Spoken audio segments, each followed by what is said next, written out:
Retrouvez Dr M avec Maservie.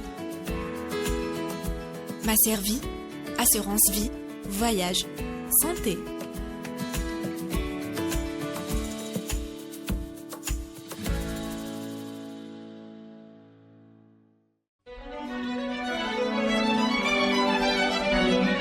Pour bien s'entendre, il faut bien s'écouter. Rendez-vous sur M, la petite radio du Grand Maghreb. Bonjour à tous, ravi de vous retrouver pour une nouvelle émission, pour un nouveau numéro de l'émission Dr M. Aujourd'hui, nous allons vous présenter la Société algérienne de médecine du sommeil. Avec notre invité, nous allons venir sur les activités ainsi que les événements organisés par la Société algérienne de médecine du sommeil. Nous profiterons également de la présence de Dr Amrani Khalil, président de la SAMS, pour nous éclairer sur les dernières recherches liées aux problèmes d'insomnie. Bonjour docteur. Bonjour madame. Merci d'avoir accepté notre invitation. C'est moi. Avec grand plaisir. Pouvez-vous nous présenter la Société algérienne de la médecine du sommeil, s'il vous plaît? Alors, la Société algérienne de médecine du sommeil, c'est une association qui a été créée par un groupe de médecins spécialistes en pathologie du sommeil en 2013, exactement en octobre 2013. Donc, elle a presque 7 ans d'activité. Donc, l'objectif, comme toutes les associations, donc elle a un objectif non lucratif. Donc, l'objectif, c'est d'abord la sensibilisation des médecins, la formation des médecins par rapport à cette pathologie du sommeil, la formation, l'éducation thérapeutique, c'est ce qui est destiné pour l'ensemble des intervenants de santé. Par rapport à la population, c'est toujours la sensibilisation, la vulgarisation par rapport à cette pathologie du sommeil, parce que c'est un ensemble sémiologique très vaste. Trouble du sommeil, ça veut dire beaucoup de choses. Donc, on a créé cette association pour nous rassembler, pour unifier notre action par rapport aux médecins, par rapport à la santé du sommeil en Algérie, par rapport à la population. D'accord, très bien. Donc vous m'avez dit, Alexis, depuis 2013. Octobre 2013. D'accord. Et depuis, vous avez mis en place des activités, un programme? Exactement. Alors, depuis cette création de l'association, donc c'est une association qui est très active. On organise durant l'année plusieurs activités scientifiques, en l'occurrence un congrès du sommeil chaque année, voire 2. On organise des séances de formation et des symposiums. Je peux citer, par exemple, on organise ce qu'on appelle l'enfant et sommeil, c'est la pathologie de l'enfant et le sommeil. On organise ce qu'on appelle le cardio-métabolisme et sommeil, tout ce qui est pathologie cardiaque et métabolique par rapport au trouble du sommeil. On a organisé les troubles orthodontiques, c'est-à-dire la pathologie de l'enfant et la malformation par rapport au sommeil, le congrès annuel, le congrès maghrébin. Donc c'est une société très très active, donc reconnue et connue partout en Algérie, même à l'étranger. On fait nos congrès toujours sous l'égide de la Société française du sommeil. On fait notre congrès sous l'égide du ministère de la Santé et du ministère de l'Intérieur. Donc c'est une association qui est très très active. Et par rapport à cette activité, on a vu le développement de la médecine du sommeil en Algérie. On a vu plusieurs médecins maintenant qui parlent de la médecine du sommeil, qui enregistrent les malades, qui prennent en charge le diagnostic et la thérapeutique des malades. On a eu un impact direct par rapport, par exemple, je vous donne un exemple, aux accidents de la circulation. On a travaillé en collaboration avec le Centre national de lutte contre les accidents de la circulation. On a donné notre avis par rapport à ce qui se passe. Avant, il parlait de fatigue, maintenant il parle de la somnolence en volant. C'est une thématique qui a été introduite par notre association. Donc on essaye d'importer plutôt de la science, de savoir-faire de l'étranger vers l'Algérie. Et pour adhérer à votre société, il faut être un professionnel de la santé ou un simple membre? Alors, adhérer à la société dans notre règlement intérieur et les statuts, tout le monde peut adhérer. L'essentiel qu'il a un rapport avec le sommeil, il peut ajouter quelque chose d'une valeur ajoutée. Donc, c'est du bénévolat, s'il peut aider, s'il peut fructifier, s'il peut c'est-à-dire ajouter dans le travail, dans les idées, il n'y a aucun problème, il est bienvenu. Donc, c'est ouvert. C'est pas une association fermée, au contraire, elle est ouverte à tout le monde. Très bien, parfait. Maintenant, on va revenir sur entre guillemets, la pathologie. D'ailleurs, ma question est dans ce sens-là. Est-ce que l'insomnie est une maladie, considérée comme une maladie? Bien sûr, oui, hein. l'insomnie, c'est une maladie. Si on parle des troubles du sommeil, c'est un grand titre. Les troubles du sommeil concernent toutes les pathologies en rapport direct ou indirect avec le sommeil, soit en qualité, soit en quantité, avec des répercussions soit pendant la nuit, soit pendant la journée. Je vous donne un exemple. L'insomnie, c'est une pathologie dans la durée de sommeil, c'est-à-dire le patient ou l'insomniaque, il dort peu. Parce que le sommeil normal, chez l'adulte, il est entre 7h30 et 8h du sommeil. S'il dort inférieur à 7h30, par exemple 5h ou 6h, déjà on parle d'insomnie. Ah Voilà, oui, hein. bien sûr. Donc c'est une histoire de cas de quantité de sommeil. Il peut ne pas dormir au début de la nuit. On parle d'insomnie d'endormissement. Il peut se réveiller plusieurs fois par la nuit. Donc c'est un sommeil qui est haché. Donc il se réveille 4-5 fois par nuit. Il peut se réveiller le petit matin. Il y a des gens qui se réveillent à 3h du matin, ce qu'on appelle les insomnies du petit matin. Donc c'est différentes insomnies. Ça, c'est vrai. L'essentiel, la conclusion, c'est un trouble du sommeil dû à une insuffisance de la durée du sommeil. Automatiquement, il y aura des répercussions dans la journée. Le sommeil, c'est une dette. Si je ne dors pas la nuit, je suis obligé de dormir la journée. C'est pour ça qu'on a des coups de barre de la journée. On somnole, on fait des siestes. On fait des siestes de 2-3 heures pour récupérer un petit peu. Et avec le temps, on ne peut pas récupérer. Et ça devient une maladie avec des répercussions très graves. Par exemple, les troubles cognitifs, l'irritabilité, la nervosité, les troubles de la mémoire, les troubles de la vigilance, les somnolences pendant la conduite. Tout ça, c'est des répercussions. La baisse d'immunité Exactement. aussi. Tout ça, fatigue tout ça, c'était dû à un manque du sommeil. Et il y a le deuxième versant, c'est le problème de la qualité de sommeil. On peut dormir 10 heures, mais quand on ronfle et on fait des apnées, ce qu'on appelle le syndrome d'apnée du sommeil, c'est un sommeil qui est de mauvaise qualité parce qu'on ronfle et on s'arrête de respirer.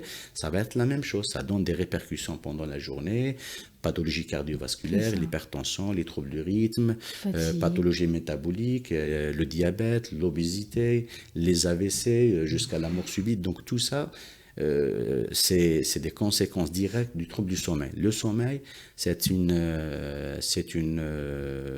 fonction physiologique, comme la fonction cardiaque, comme la fonction ophtalmique, comme la fonction respiratoire, et la plus importante parmi ces fonctions de l'organisme. Oui, c'est assez impressionnant, les répercussions. On a l'impression que, on se dit, je n'ai pas bien dormi, c'est pas grave, mais finalement, le cumul risque d'être... Bien sûr, on ne peut pas dormir une journée, on ne peut pas dormir 2 journées, mais quand ça devient récurrent, ça devient chronique dans la durée, il y aura des répercussions. Si vous voulez que je vous donne un exemple concret, c'est le ramadan. Ça, c'est vrai. Ça s'arrête pas. Le ramadan, qu'est-ce qui se passe pendant le ramadan? On veille. On change notre rythme de sommeil. Les 11 mois, on dort, tout le monde dort à 10 heures, il se réveille à 6 heures ou 7 heures du matin. À partir du premier jour de ramadan, on casse ce rythme. On dort à 5 heures du matin et on se réveille à midi.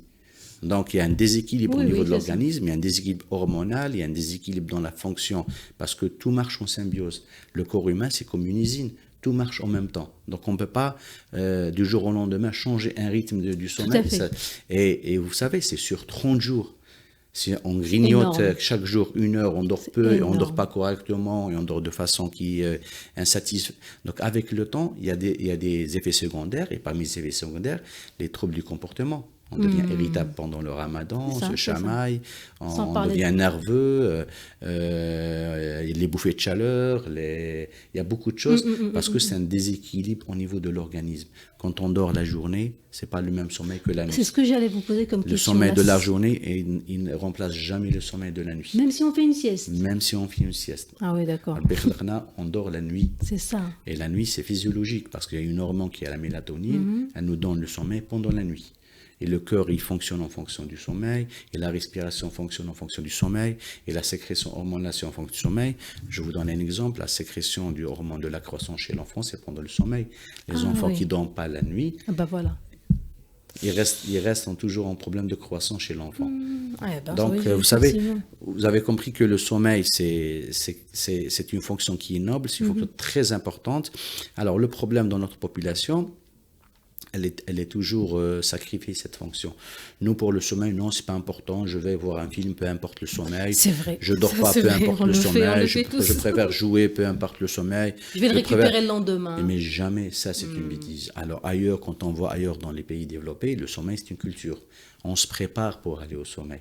Oui. À partir de 17h, il se prépare. 17h? Oui, il se prépare. C'est-à-dire, à partir de 7h, il dit dans 3h, 4h, je suis dans mon lit. Donc, je me prépare moralement. Voilà ce que je vais manger, voilà, je prends mon bain, voilà le sport, voilà, je vois un petit film qui est calme ou une petite musique, et voilà, je me prépare pour aller au sommeil. Parce que si on dort correctement, on passe une bonne journée. Si on passe une nuit qui n'est pas correcte, la journée, elle est perdue. Tout à fait. C'est vrai que quand on dort bien, on se réveille frais.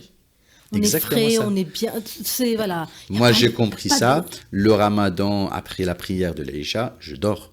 Je me réveille à 8h, j'ai le même rythme du travail que les jours de semaine, les autres jours de semaine, j'ai jamais eu un problème. Ou sahur et tout, vous mangez pas, non? Peu importe. D'accord. Peu importe. Quand on dort mal ou on dort peu, il y a des répercussions sur la faim et sur la digestion. Donc, quand on ne dort pas, on a toujours faim, on a envie de boire. Mais quand on dort bien, on est en bonne santé, on n'a pas besoin de manger. Le ramadan, c'est pas une histoire d'alimentation. Oui, bien sûr, tout à fait. Il n'y a que nous, on l'a associé ça à ça. On est un petit peu... on est extrémiste. Exactement. Ça, c'est vrai. Alors maintenant, par rapport à nos habitudes de vie, est-ce que les nouvelles technologies impactent sur notre qualité du sommeil? Par exemple, la lumière bleue de nos portables, de nos tablettes et de nos ordinateurs. Ça c'est prouvé par les études récentes, c'est prouvé dans le monde que la population mondiale a perdu 1 heure à 1 heure et demie de la durée de sommeil. Oh là. Donc les statistiques confirment qu'on a perdu 1 heure à 1 heure et demie par rapport au 19e et 18e siècle et le 20e siècle. Et tout cela, c'est à cause de ce qu'on appelle la technologie. Tout à fait. D'accord. Donc c'est pas l'objectif, c'est pas ne pas utiliser cette technologie, mais il faut l'utiliser convenablement. Oui. Les tablettes, les téléphones, les objets connectés sont interdits à partir d'une certaine heure le soir. Alors là, pour les enfants, généralement à 19h, on n'utilise pas le... Ah oui, d'accord, c'est là des fois que tout le monde se connecte. Parce que la lumière blanche ou la lumière bleue, c'est une source d'insomnie, elle va décaler notre sommeil. C'est un stimulus, quand on regarde la lumière, on décale notre sommeil. Et quand il y a l'obscurité, il y a une sécrétion d'hormone qu'on appelle la mélatonine qui favorise le sommeil. Donc plus on est en face d'un micro, en face de la lumière, on décale notre sommeil. Donc au lieu de dormir à 9h, on va dormir à 11h parce qu'on n'a pas envie de dormir. Parce que le sommeil et l'éveil sont sécrétés, sont gérés par une hormone qui est la mélatonine, et le stimulus, c'est les yeux. Enfin, c'est la lumière qui passe à travers les yeux. Donc, les objets connectés, la télévision, les tablettes, les micros, ils sont déconseillés à partir d'une certaine heure. D'accord. Alors là, pour les enfants. Pour les enfants, l'enfant, vous savez, la durée de sommeil chez l'enfant, c'est pas la même que l'adulte. L'adulte, il se contente de 7h30 à 8h.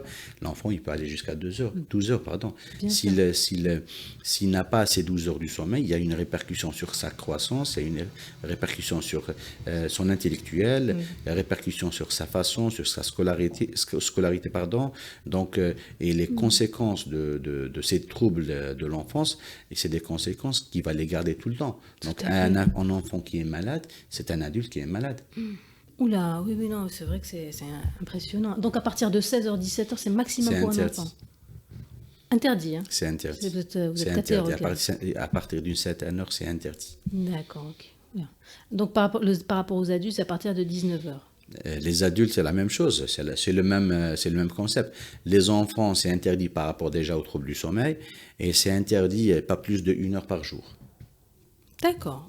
Pas plus de 1 heure par jour de connexion. 1 heure par jour de connexion de jeu. Ah oui, non, ça risque de causer beaucoup de problèmes. Oui. En tout cas, voilà, vous nous donnez. On apprend. Oui, bien sûr, c'est le but. C'est le but de vous inviter. C'est justement pour revoir nos habitudes et même les auditeurs et téléspectateurs, pour revoir les habitudes de leurs enfants. Effectivement. Maintenant, ils sont prévenus. Tout le monde est prévenu. Tout le monde est prévenu. Bon, maintenant, la population, elle a presque un certain niveau intellectuel. Ils savent. Ils sont au courant, Oui, ils sont maintenant, on se sensibilisés, mais renseigne, on n'applique pas. Tout à fait. Parce que l'enfant qui utilise des tablettes, téléphones, pour la maman, il est essentiel qu'elle arrive à faire sa cuisine. Oui, essentiel bon, après, il que- faut comprendre, c'est vrai. Eh oui, mais il y a des répercussions. Oui, c'est exactement. On voit Peut-être que يقولوا تتهنى pendant une période, mais on voit après, il y des aura maladies des répercussions. secondaires à cette technologie, on voit des retards scolaires, on voit Ouais, des c'est ça. absentismes, on voit des échecs, on voit un retard de croissance.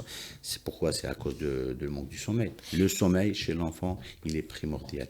Même si on dose notre portable, Il n'y a pas de dosage. non, rien. Il n'y a pas de Non, dosage. il y a des filtres. Il y a des filtres. Quand il y a un moment pour dormir, il faut Il faut dormir. dormir. Voilà, le sommeil, c'est une fonction noble. Oui, non, il faut la respecter. Il faut la respecter. C'est vrai. C'est ça la différence chez nous. Sommeil, quand on a envie de dormir, il faut dormir. Oui, c'est Parce vrai. que c'est un moment de relâchement, c'est un moment de récupération physique et psychique, c'est un moment de régénération des cellules, c'est un moment de régénération de le système immunitaire.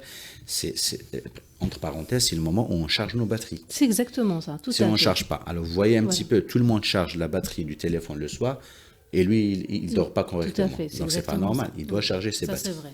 Tout à fait. Très bien. Merci beaucoup pour toutes ces précisions. Maintenant, par rapport au sport. Alors, je ne sais pas s'il y a deux écoles, mais en tout cas, dans mon entourage, en tout cas, on dit que voilà, il y a des personnes qui disent non, moi je fais du sport le soir, ça m'épuise, je dors juste après. Il y a des personnes qui disent non, il ne faudrait surtout pas faire du sport avant de dormir, c'est un excitant.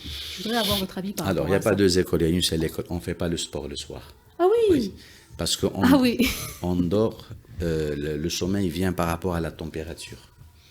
Plus la température du corps elle baisse, plus on dort bien, plus on a envie de dormir.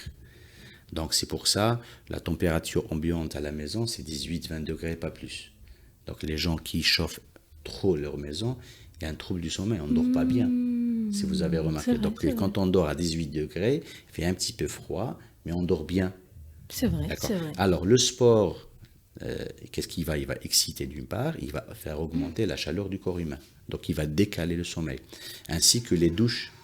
Oui, Les douches le soir, les douches chaudes le soir, ça décale, ça augmente la température corporelle et ça augmente et ça décale le sommeil. Donc, on est en train de décaler notre sommeil. d'accord. Donc, les douches à partir de 18h ou le sport à partir de 18h, il est déconseillé. C'est Si on veut dormir à 21h. Tout à fait. Ah oui, non, ça c'est catégorique. Au moins, ça a le mérite d'être clair. Voilà. Ah, donc il faut éviter complètement. C'est un excitant et puis il augmente la chaleur corporelle et c'est prouvé scientifiquement, si on a chaud, on ne dort pas. Oh oui, tout à fait. Tout à fait. C'est aussi simple que Oui, ça. oui. Donc le sport à partir de 19... on oublie à partir de 19... 18h, on ne fait pas de sport. D'accord. Alors là, Le sport, aujourd'hui, c'est le matin. c'est vraiment... Je suis à l'encontre de... voilà, j'avais Oui, plein c'est- d'idées reçues, mais c'est ça le but aussi. C'est pour ça que je vous ai dit, c'est une culture Tout à fait. qu'on n'a c'est pas en exactement Algérie. ça. Tout à fait. On c'est ne connaît pas exactement le sommeil, on ne connaît pas les bienfaits du sommeil, on ne connaît pas les conséquences d'un mauvais sommeil. Pour nous, il y a pour d'autres, hein, le sommeil, c'est une période de temps. ça. Oui, c'est vrai. Il c'est travaille vrai. même pendant la nuit. Pour lui, non, je dors, Oula, non, c'est vrai que les je dors répercussions, 5 c'est heures. Vous savez qu'on ne peut pas dormir inférieur à 5 heures. Si on dort inférieur à 5 heures pendant plusieurs jours, c'est invivable. Oui, on peut tout mourir. Tout à fait. C'est exactement On ça, peut c'est ce que mourir. j'ai lu. C'est C'est vrai, impressionnant. il y a les petits dormeurs, il y a les grands dormeurs, il y a les petits dormeurs qui se contentent de 5 heures, 6 heures par sommeil, c'est leur sommeil habituel. Et il y a les grands dormeurs qui dorment par exemple 11 heures, 10 heures, c'est leur sommeil habituel. Mais la moyenne, c'est 7h30, 8 heures. Mais inférieur à 5 heures du sommeil, ça, c'est incompatible avec une vie normale. Il y aura des répercussions, et parmi les répercussions, le diabète. Quand il y a un manque de sommeil, on développe un diabète. Ah oui, d'accord. Là, je crois Voilà, et que ça, tout arrêté. je vous parle de Parce ça, que vraiment, et ça, il c'est fallait- des études scientifiques, c'est Oui, pas oui, des oui. hypothèses, ça, c'est confirmé par des études documentées, présentées, donc c'est pour ça que je vous dis, le sommeil, Oui, il oui, est c'est- très, très important, il faut le cadrer, il faut le mettre, il faut lui donner sa place prépondérante, il faut le mettre dans sa place, il faut en parenthèse, il faut C'est exactement ça, oui, c'est vraiment le mot, hein. c'est la fonction. C'est Moi, vraiment le depuis mot. que je fais cette spécialité, j'essaye de dormir convenablement Oui, oui, et tout à depuis, je suis bien. Tout à fait. Ben, Je joue pas avec mon sommeil. bien sûr, oui. Ni Touche pour pas à mon voir un sommeil. film, ni pour sortir. oui, ne- c'est vrai. Quand j'ai envie de dormir, je dors à 22h, je dors à 22h. Ça y est, vous êtes réglé. C'est comme il réglé, ce qu'on appelle l'horloge biologique. Quand Tout on est c'est bien vrai. réglé, on est bien réglé. Le ramadan ou après ramadan, avant ramadan, c'est le même rythme du sommeil. C'est Je vrai. comprends même pas pourquoi le ramadan on change notre rythme. Oui, oui, bon, parce que Sahara et tout, l'ambiance, voilà. Tout le monde dit ça, donc voilà, on sort, il y a plus d'activités. Ça, Mais c'est bon, faux. après, on le paye finalement. Ça, c'est des mauvaises habitudes. Voilà, comme vous le dites, on le paye. On le paye très très cher. Oui, tout à fait. Et par rapport à l'alimentation, La même chose. La même chose, le soir par exemple, ce qu'il est conseillé de manger léger, manger pas trop gras, pas trop sucré, parce que déjà ça donne la flatulence, ça donne des douleurs abdominales et ça dérange le sommeil. Quand on mange très lourd et très gras et très sucré, la digestion elle est lourde parce qu'on ne va pas marcher. Les gens en Algérie mangent, ils dorment carrément. Donc il n'y a même pas quelques pas. Ils font même pas quelques pas. Donc le soir, il y a cette digestion qui ne se fait pas correctement. On a mal, on a la flatulence, on a l'abdomen qui est un petit peu gargouille. Donc c'est source de mauvaise qualité de sommeil. Et on ne dort pas bien. Ouais, et c'est ça, ça. c'est souvent. Ah, et j'ai pas dormi parce que j'ai mangé du couscous. Ça, on le dit souvent. ça c'est vrai, avec le ben et Avec tout. le ben, Oui, avec non, le reste. Des fois, on Donc, est un peu maso. je répète, c'est une culture. C'est On mange vrai. pas trop gras, on mange un petit peu tôt et on marche. Il faut marcher. Ah oui, la marche, Il faut pareil. marcher. On mange des soupes, on mange des salades, et on mange quelque chose de léger et on marche. Comme ça, le soir, on dort très très bien. Tout à fait, avec une petite tisane et c'est parfait. Exactement ça. Voilà. Donc, on aura. Là, c'est bien noté. Faut pas se connecter à partir de 19h. Faut pas faire de sport le soir. Faut manger léger. C'est simple, c'est C'est faisable. le- ça. ouais, bien, c'est très C'est faisable. c'est pas... Maintenant, je comprends pourquoi vraiment j'ai beaucoup de personnes dans mon entourage sur les réseaux sociaux et toi, j'ai des insomnies. Mais si je leur dis tout ça, ils vont me dire non, je fais aucun des trois. Et puis, il faut pas oublier il y a d'autres sources d'insomnie. Ça, c'est des causes minimes. Mais les insomnies, ça vient toujours par rapport à des problèmes de famille, par rapport à c'est exactement des ça. problèmes Oui, tout à fait. professionnels, L'anxiété. problèmes d'échec scolaire, problèmes de santé. Il y a des malades, des cancéreux, il y a des asthmatiques, il y a des malades qui ont de la rhumatisme. Donc, c'est ça, source d'insomnie. C'est soit des douleurs, soit une douleur mentale ou douleur physique. Et puis, avec le temps, des fois, on passe par une période très difficile. Ça passe 2-3 semaines, ce qu'on appelle les insomnies aiguës. Et avec le temps, des fois, on ne peut pas en sortir et ça rentre dans la chronicité. Et le problème, il devient un peu plus chronique quand le souci, il est là. Et on rentre dans l'insomnie chronique. Ça devient une maladie chronique, même si le problème, on l'oublie pourquoi on a fait des insomnies. C'est un problème qui date depuis 2 ans, mais l'insomnie, il est là. Parce que le patient, il a déréglé son horloge biologique, il s'est habitué à un rythme qui est infernal, et puis ça devient pour lui insupportable. Il cherche des solutions, il ne peut pas en sortir. Il cherche des solutions, il va voir les médecins à gauche, médecins à droite, les généralistes, il va voir le psychiatre il va lui donner des médicaments, bien sûr, pour un antidépresseur, un anxiolytique, et c'est un cercle vicieux. D'accord ? Et le traitement de l'insomnie, le premier traitement, il est cognitivo-comportemental. Il faut qu'on lui montre comment il dort. Ah oui, hein. Voilà, il a perdu un rythme, c'est comme un enfant qui perd un rythme de quelque chose, il n'arrive pas à marcher, il faut lui montrer comment dormir. Voilà, vous faites ça, vous vous préparez pour ça, vous mangez léger, il faut dormir à telle heure, il faut se réveiller à telle heure tous les jours. Il va recadrer son sommeil. Et ça va venir 2-3 semaines et le patient, il peut recadrer son sommeil, il va gagner confiance. Voilà, et généralement, très rarement, on prend des médicaments, on évite. Sauf pour les pathologies qui sont évidentes, bien sûr, une dépression majeure, quelques problèmes organiques, on peut donner des médicaments. Mais généralement, c'est une histoire d'apprentissage. C'est ça. C'est-à-dire finalement, on peut venir à bout des problèmes d'insomnie sans médicaments. Sans médicaments. Quelques insomnies, peut-être les 2 tiers des insomnies, c'est un traitement, ce qu'on appelle comportemental. Il a un problème de famille, il a un problème familial, il a un problème professionnel, on traite le problème, on essaie de trouver la source, on essaie de lui expliquer que c'est un passage obligatoire. Et voilà, c'est une histoire de confiance. Une fois le malade, il va gagner confiance. Il peut surpasser l'obstacle et il peut regagner ou rattraper le retard. Il peut apprendre à dormir de façon plus ou moins correcte. Et voilà, donc c'est un apprentissage. Tout à fait. Il n'y a pas de fatalité. Le traitement, ce n'est pas systématique. Tout à fait. Oui, c'est vrai. On a tendance à nous dire, bon voilà, j'ai tout essayé. Mais finalement, qu'on n'a pas bien essayé. Non. On n'a pas Généralement, c'est un fléau, c'est la première cause des troubles du sommeil dans le monde. Les insomnies, tout le monde est insomniaque par rapport à ce qui se passe, par rapport même actuellement de la population algérienne, par rapport à ce qui se passe dans le pays, tout le monde est insomniaque. Ça, c'est vrai. C'est vrai, oui, on est tous préoccupés. Tout le monde est insomniaque. Donc, c'est une situation qui est là. Tant qu'elle est là, on reste insomniaque. D'accord.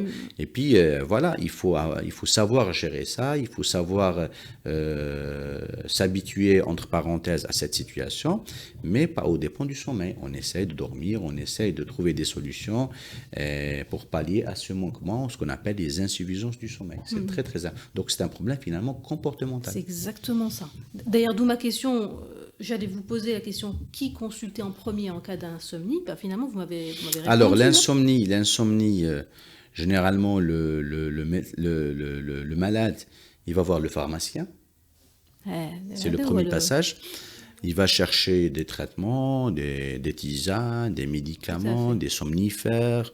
Il va essayer des recettes traditionnelles. Et puis ça traîne, et puis quand ça traîne, on passe le cap de l'insomnie aiguë vers le cap de l'insomnie chronique, et ça devient une maladie chronique qui va le déranger davantage dans sa vie quotidienne, dans sa vie professionnelle, avec des répercussions, de l'absentisme, l'échec, manque d'efficacité dans le travail, le malade il va être ratatiné sur lui, il va pas sortir, il va essayer de dormir la journée, il perd son rythme, il perd son équilibre. Donc, il va voir le médecin généraliste. Si le généraliste fait son travail, c'est bon. Sinon, il va attirer vers le médecin psychiatre. Le médecin psychiatre, il voit son malade dans un état un petit peu compliqué. Il va lui donner les médicaments, les antidépresseurs, les anxiolytiques, et on rentre dans un cercle vicieux. Tout à fait, c'est exactement ça. En tout cas, merci beaucoup. Je vous en prie. Vraiment, ça a été très, très, très intéressant. Moi qui croyais, je faisais la maligne, je croyais que je connaissais beaucoup de choses sur le sommeil. Maintenant, vous m'avez bien orienté avec ça. Où peut vous retrouver? Où est-ce qu'on peut vous retrouver? Alors, moi, je travaille dans mon petit coin, mon petit paradis, qui est un groupement médical Les Jasmins aux Sources. Donc, moi, je suis médecin du sommeil, spécialiste du sommeil, médecin pneumologue. Je m'occupe de tout ce qui est enregistrement du sommeil. On pratique tout ce qui est polysomnographie, c'est-à-dire on enregistre le sommeil des malades, enfants et adultes, pour détecter entre autres les insomnies ou les autres pathologies du sommeil, particulièrement les apnées du sommeil. Voilà. Sinon, je gère la Société algérienne de médecine du sommeil dont je préside depuis sa création. Et à l'occasion, j'informe tout le monde qu'il y a notre congrès qui est à partir du 5 et le 6, c'est le 6e international et le 2e maghrébin, où on va voir multiples sujets avec beaucoup de spécialistes maghrébins et étrangers. On va débattre de tous les sujets, entre autres l'insomnie et autres. Voilà, tout le monde est invité. Voilà, et durant l'année, on organise des séances de sensibilisation, d'éducation thérapeutique. On est présent dans les médias écrits et visuels, et c'est ça notre rôle. Merci beaucoup en tout cas. Je vous en prie. J'espère que j'aurai l'occasion de vous réinviter pour une autre thématique qui concerne aussi le sommeil. Et très bon courage. Merci beaucoup en tout cas. À vous. Retrouvez notre émission sur le site radio-m.info, sur les chaînes YouTube, SoundCloud, Google Podcast et Apple Podcast, et sur Facebook, Twitter, Instagram, et à la semaine prochaine.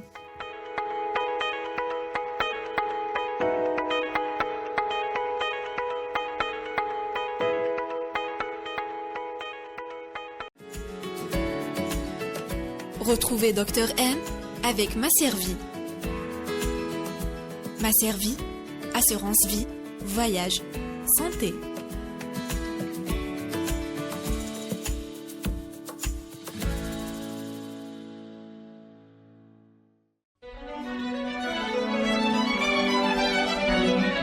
Pour bien s'entendre, il faut bien s'écouter. Rendez-vous sur M, la petite radio du Grand Maghreb.